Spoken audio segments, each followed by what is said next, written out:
সংসদে নারী আসন বৃদ্ধি এবং উচ্চকক্ষ গঠনের বিষয়ে বেশিরভাগ রাজনৈতিক দল একমত।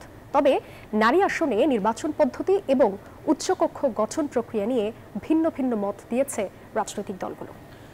সোমবার ৩০টি রাজনৈতিক দলের সাথে দ্বিতীয় দফায় জাতীয় ঐকমত্য কমিশনের ১৩তম দিনের আলোচনা শেষ হয়েছে শতভাগ ঐকমত্য ছাড়াই। কমিশন বলছে এই সংক্রান্ত আলোচনা চলমান থাকবে। বিলুপ্ত করার সময় এখনই হয় নাই। দেশের মোট ভোটারের অর্ধেক যেখানে নারী, সেখানে ঐকমত্য কমিশনের ১৩তম দিনের আলোচনায় তাদের অংশগ্রহণ খুবই নগণ্য। অথচ দিনের ২ আলোচ্যসূচির একটি সংসদে নারী আসন, যে বিষয়ে একমত হতে রাজনৈতিক দলগুলোর প্রতি ছিল ঐকমত্য কমিশনের জোর আহ্বান। বান্ডেল থাকলে প্রতি সেনমানিতে টাকা বাঁচবে। বিকাশ সেনমানি বান্ডেল কিনে জিতুন প্রতি লেনদেনে। প্রাতিষ্ঠানিকভাবে নারীকে মর্যাদার সঙ্গে অংশগ্রহণের পথ আমরা তৈরি করতে পারবো।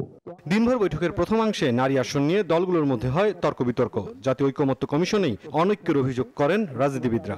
তাদের সংরক্ষিত আসনটা না রেখে আসনটা বৃদ্ধি করে প্রত্যক্ষ নির্বাচনের ব্যবস্থা করা, যে সংরক্ষিত আসন 50 থেকে 100 করা দরকার, সংরক্ষিত আসন থাকতে হবে। সবচেয়ে উপযুক্ত পদ্ধতি হচ্ছে ঘূর্ণায়মান পদ্ধতি।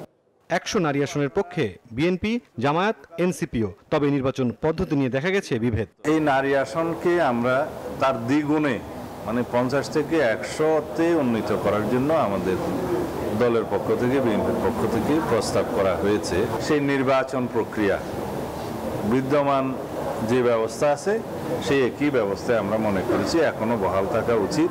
একটা হচ্ছে নারী আসন, আরেকটা হচ্ছে আমাদের আপার হাউস বা উচ্চ কক্ষ।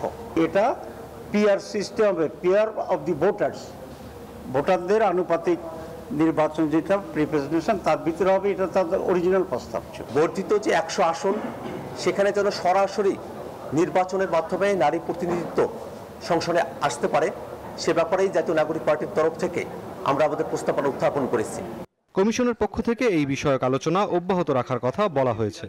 যেহেতু দুটো অমীমাংসিত বিষয় আজকে থেকে গেছে, এইগুলো বিষয় নিষ্পত্তি করে অগ্রসর হওয়াটা সমীচীন বলে কমিশন মনে করছে। সেই জন্য আমরা আগামীকাল তত্ত্বাবধায়ক সরকার ব্যবস্থা নিয়ে আলোচনা করব না। ঐকমত্য কমিশনের আশা চলতি মাসেই বাস্তবায়ন হবে জুলাই সনদ। মুরসালিন হক জুনায়েদ, নিউজ 24, ঢাকা।